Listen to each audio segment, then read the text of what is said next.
Welcome to the Sheffield Sunday As Bill Sees It meeting. This is a main share meeting, and today is with great pleasure and much gratitude that we welcome Luke A. from the great state of Kentucky, New Haven specifically, who's come to share for about 40 minutes, after which we'll open for general sharing or if you'd like to ask a question.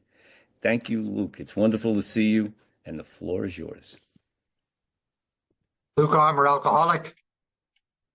Hi, everybody. Greetings all around. This is wonderful, fantastic. We gather and something just beautiful happens every time we do, as you know. This old boy is sober today and hanging out at the Abbey of Gethsemane, the oldest monastery in America, in the music room. Yes, here we are, site of many spontaneous ANA meetings when people come here to the monastery to improve conscious contact. A lot of them end up here in my office, and we meet and gather, remind, rejuvenate, reset, and reboot, and it is just as good as it gets. So just a pleasure and a joy. I want to thank Young for contacting me, and of course my old buddy Andy in New Jersey. Andy is kind of like God. He's everywhere. And we're glad you are too, Andy. It's good. It's good. So just a pleasure. I'd rather just sit here and look at all your beautiful faces and admire the work of God in sobriety. But I do have a few thoughts prepared, more unprepared, as it were. Page 152, which actually I very devious still, even in sobriety. I'm looking at page 155 in the first 164 pages of the big book. So we'll get into this. Tell you my sobriety date by the grace of God. Actions taken in this program, and a lot of dumb luck, is November 11th, 1989, for which I am grateful, amazed, astonished, and going forward in a way that only that grace can keep it moving. I have a home group just up the road here, about 4 minutes away, Culvertown, Kentucky. Should tell you it's not even a town, it's just a wide spot in the road. And that's Kentucky for you. We gather there on Monday nights, 7 p.m., and open discussion. We go around the room, typically with a topic literature-based, and we have ourselves a time there every Monday night. If you ever happen to be in Nelson County, hey, it can happen. I've been to the UK. You could come to Kentucky. You're going to be welcome, and we're going to let you know it. I have a sponsor. I use him on a regular basis. His name is Richard. He lives up in the county seat of Bardstown, Kentucky. Beautiful little place, great AA, and a ton of wonderful fellow trudgers and marching friends up there in Bardstown. So this old boy, well connected, blessed for today, fired up, eager, raring to go. And so here, a couple of thoughts about going deep down on page 152 as Bill sees it, or as we do this hand signal around here, 55. Go deep down. Don't know much about this, friends, but here to suggest that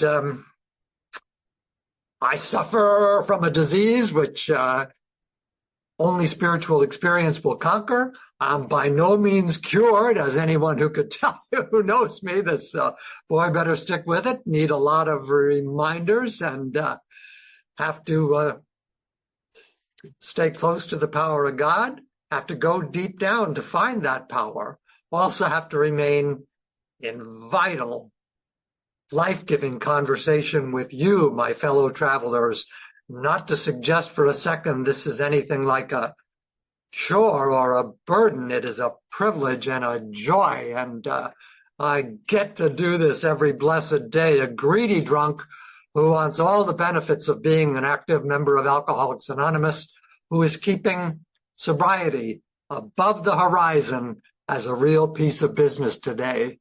And that is just the best deal I know of. I also get to live here at the Abbey.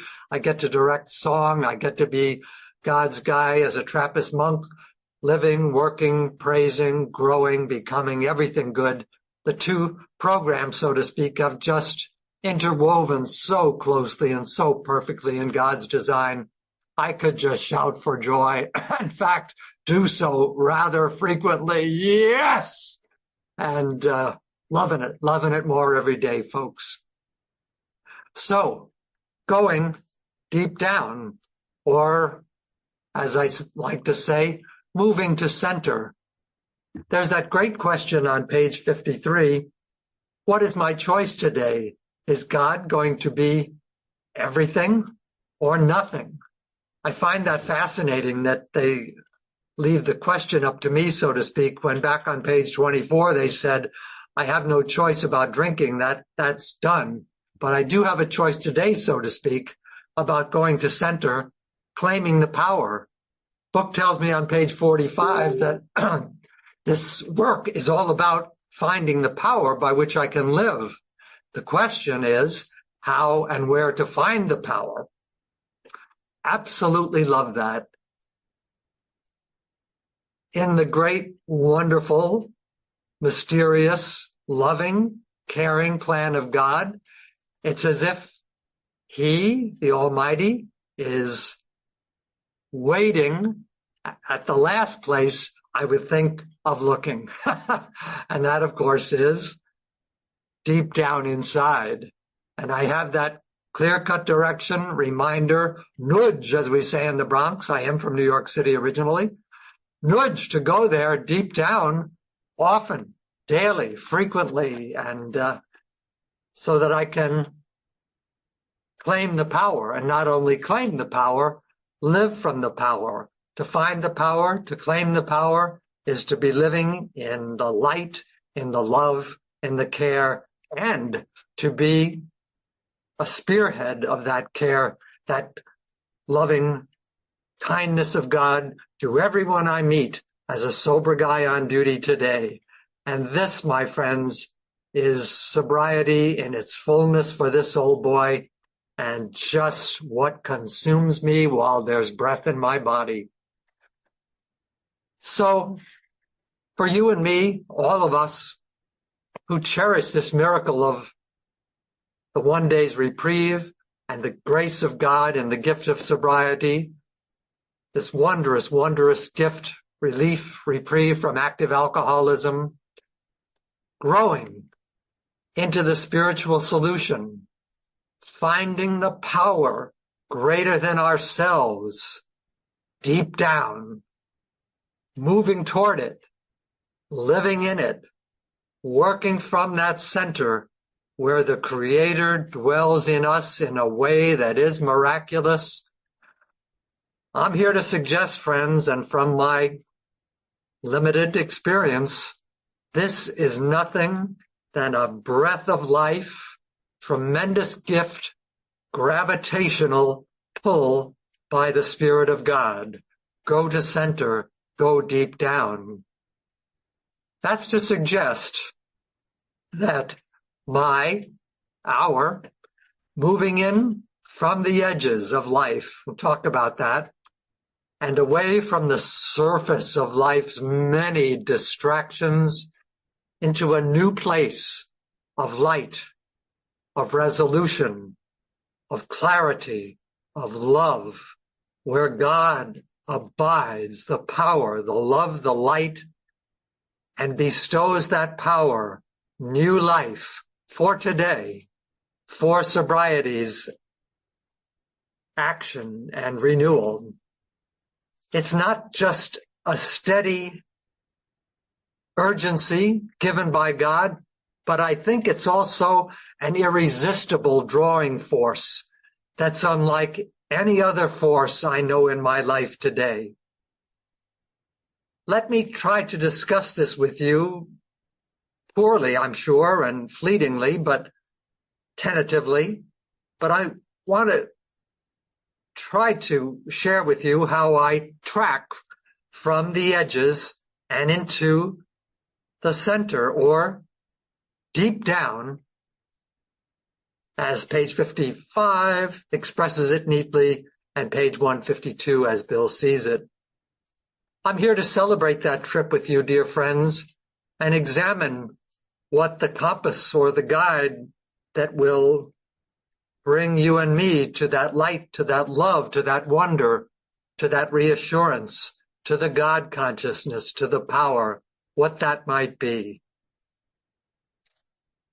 My story before getting fumbling into AA, and perhaps just a few times in sobriety, is that life outside the solution, on the edge, off the beam, disconnected from the power and the light, is really madness, is fraught with confusion, or as the book says so well, bedevilments, misery, drama, emptiness, bewilderment, fragmentation, and so on. And that's on a good day, mind you, when I'm just barely making it. For me, nothing really came together out there or made much sense for long either. How could it, after all? It was a circus, a war zone, a storm surge, where my life was in near constant turmoil, or would be, again, in just a little while. I'm here to suggest that this so-called rim, or skin, if you like, of our lives is nothing necessarily evil in itself, but my attempts to keep it together out there don't work. They require tremendous energy, strategies, defenses, excuses, maneuvers, lies, smoke and mirrors, so much so that, of course, I'm just going to drink again to cover up the inadequacy of it all. It never was me. It never was my soul, spirit, my life, anything. It was a necessary starting point, I suppose, to come to center, to come deep down, because obviously there is so much more pulsing underneath. And in life's great sober adventure, it's my limited, meager understanding that we always have to go beyond and dig deeper to contact the reality, the power, to discover the gold, to enlarge and perfect our spiritual lives, to find God there. And in finding him, of course, we find ourselves. Tremendous. Before recovery, who could have ever told me, let alone convinced me, that there was anything more than just hanging around out there, drinking, messing it up, coming back again, doing it over again in a never-ending downward spiral. There were all these self-determined drunken plans for going forward that day, thank you kindly. But out there in the madness, my soul and spirit were always restless, discontent, thirsting for deeper discovery, for something more, for growth in soul and spirit, which thank God, AA now delivers on a day-at-a-time basis, routinely and reliably. Great. That's to suggest that the yearning, the hankering, the dying to find my true self rooted in God's heart, and to leave aside the hollow impression of Luke Armour that I did for so long, the outside issues of someone I really never was, never have been, never will be. Safe to say, yours truly, and probably all of us, came into recovery, into the rooms, really wounded, disoriented, traumatized from all the suffering and battering that we endured out there on the edges. It seems to me, though, when we come to believe, good step 2 practice, that everything belongs, everything fits in God's plan, then all of this hard history, the dark past, can become great, good news for us when we take step 1's admission of our powerlessness and life's unmanageability as a portal, a royal road that opens up road, the path to center, to the power, and to the spiritual solution. That's to suggest step one is not only the problem, it's also the opening to the world of the spirit, where I can find the power, the love, the life, and live from them and give them back in sobriety today. 12-step practical program of action, the wondrous, startling journey down deep to the center, to the power, to the love. Who knew, had no idea that sobriety was so much more than just not drinking. Big revelation. So what it took and all that it took to get me here, to pick up the simple kit of spiritual tools, to enter into the gateway, the portal, the starting point, where God's power and love will flow forth, flow through, rescue, transform my life, all of our lives, propel us forward this one day, then work for us and through us in sobriety.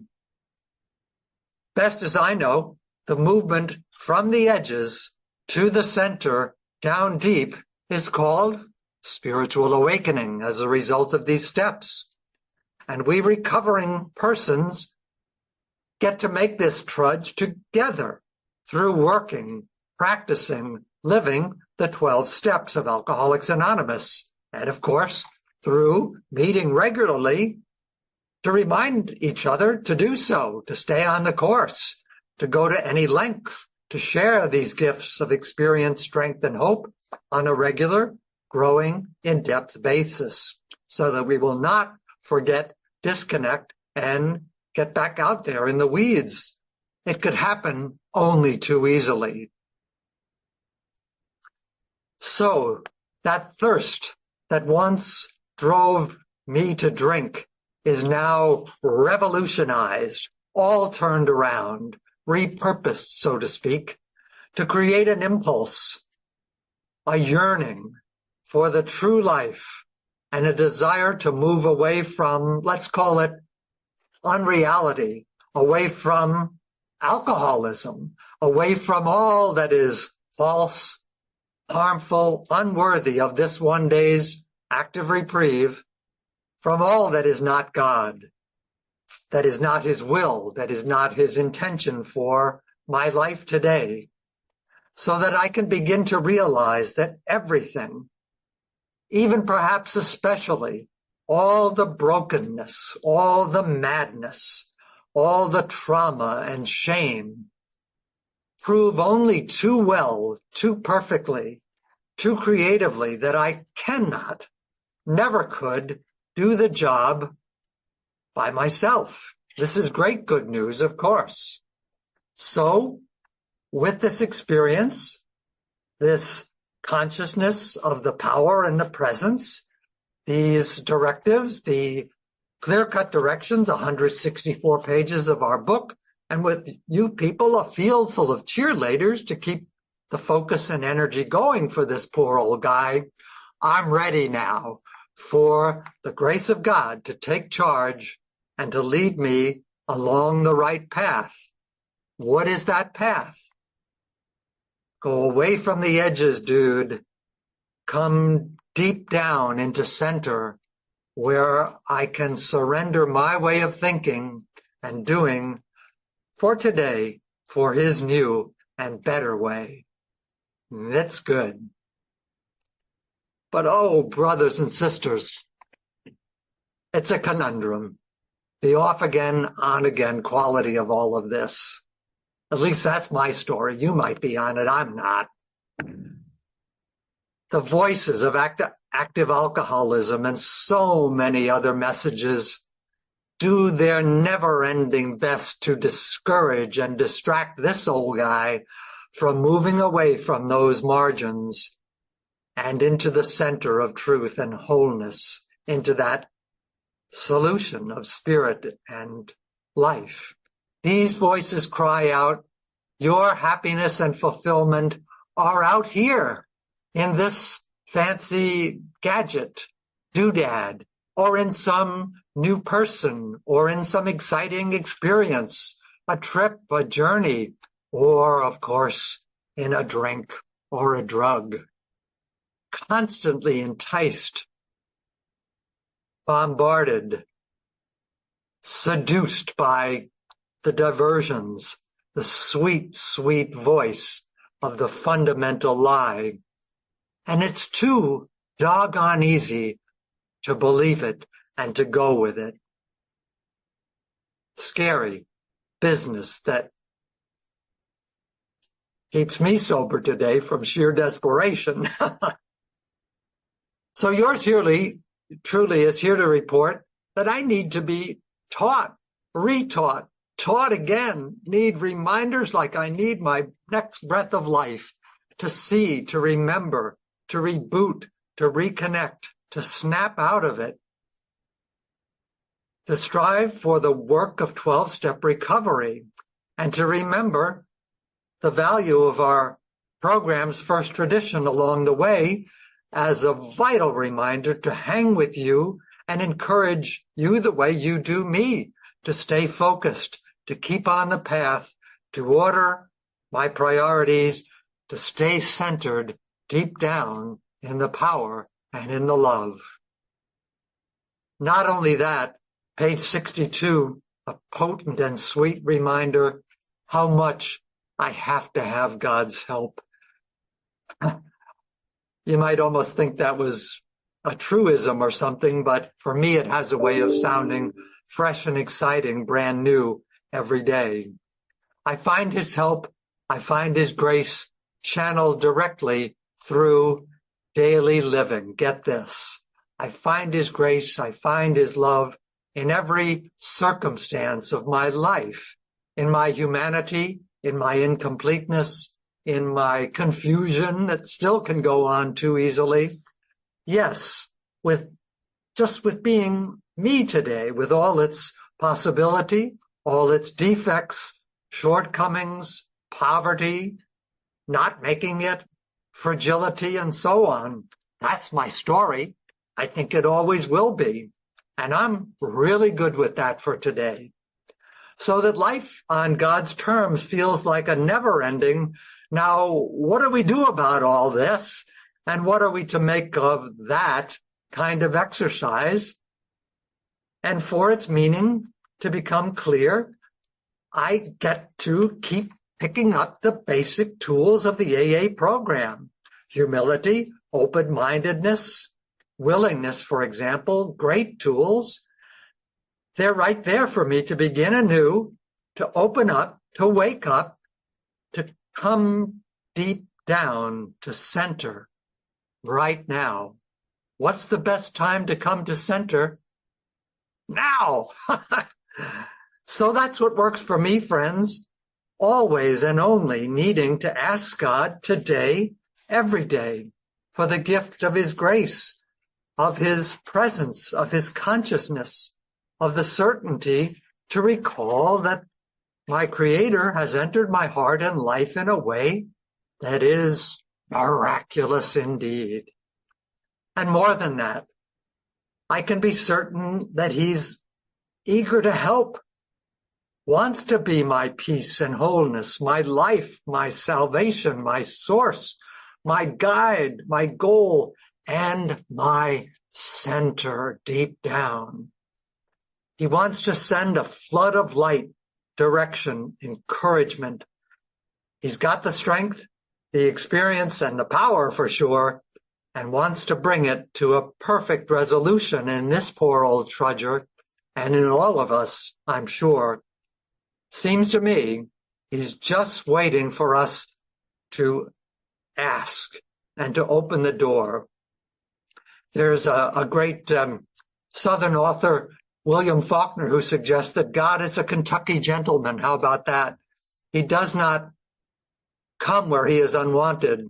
He does not stay where he is uninvited. And so he has to be invited. And I got this feeling that he's dying for the invitation. So I just enter into my humanity today. That might not sound too startling as roadmaps or compasses down to the center go, but I feel that that is what does it, so that I won't stay messing around on the edges, and I will make progress toward the depth, because I know I do not have the power, and of my own, I am a disaster in the making.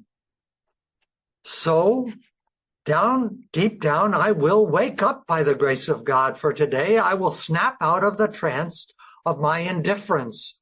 I will pull up stakes, drop the rock, as the expression goes, let loose of old baggage, old behaviors that clearly aren't working, pack up only what's essential, get moving to center, get trudging to the high road of happy destiny and fulfillment.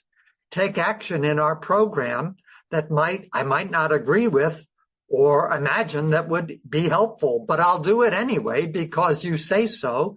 And my experience, of course, tells me that it all works really well. So, from what little I understand, the ordinary work of spiritual progress and recovery takes place, I love this, friends, the work takes place both at the edges and down deep at the center of my life. It's a both and or, very mysterious, because I live and grow somewhere in between. That makes sense for me. I'm a work in progress and in movement. There's really very little repose for this old guy. So this creative tension, I think that's a Jungian term, already, not yet, into the light, into the confusion, is my story on a day-at-a-time basis. And it's great. It keeps me on my toes. It keeps me eager and grateful and moving and sticking with you and 12-step practice. Nothing to worry or fret about any of this. Grace of God keeps tugging at me with a force that does not fail, draws me in, cannot be overcome.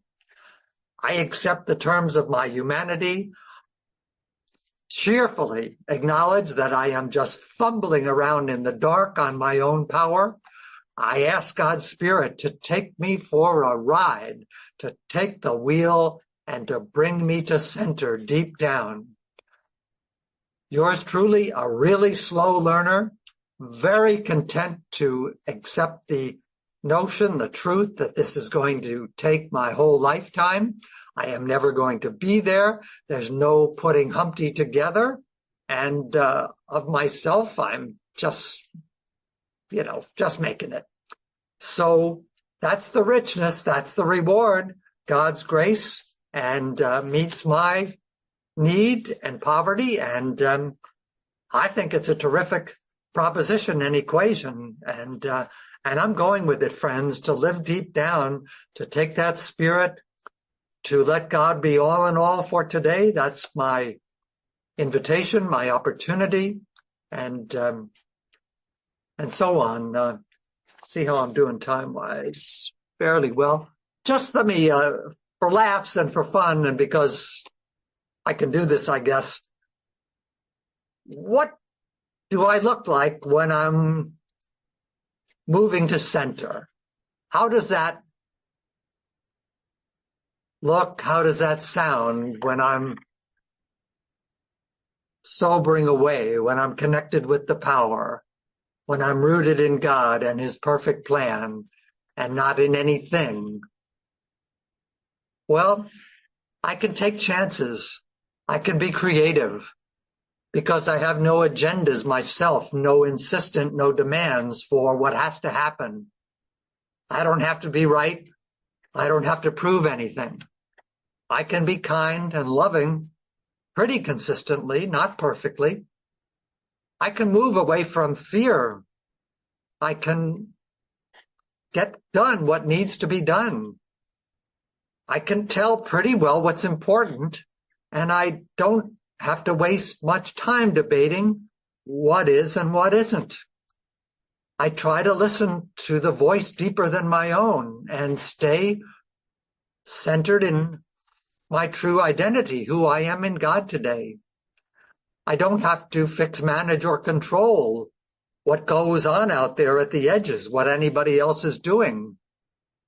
I don't have much trouble, no big dramas, reasonably clear-headed, moderately joyful, not willing to give away my center to bother or vexation, not interested in self-pity or getting back at anybody, not grieved much by the circumstances of life.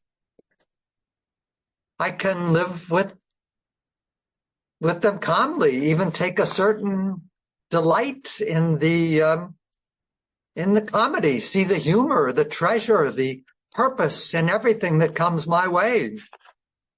I have a steady direction and a reasonable clarity that keeps me moving forward regardless of what anything happens.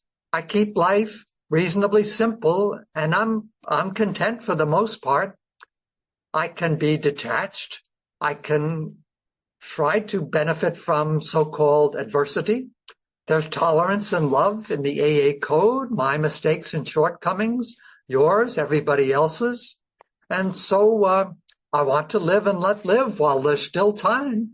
No big deals, grateful, amazed, and generally at ease with my environment, my fellow travelers, and so on.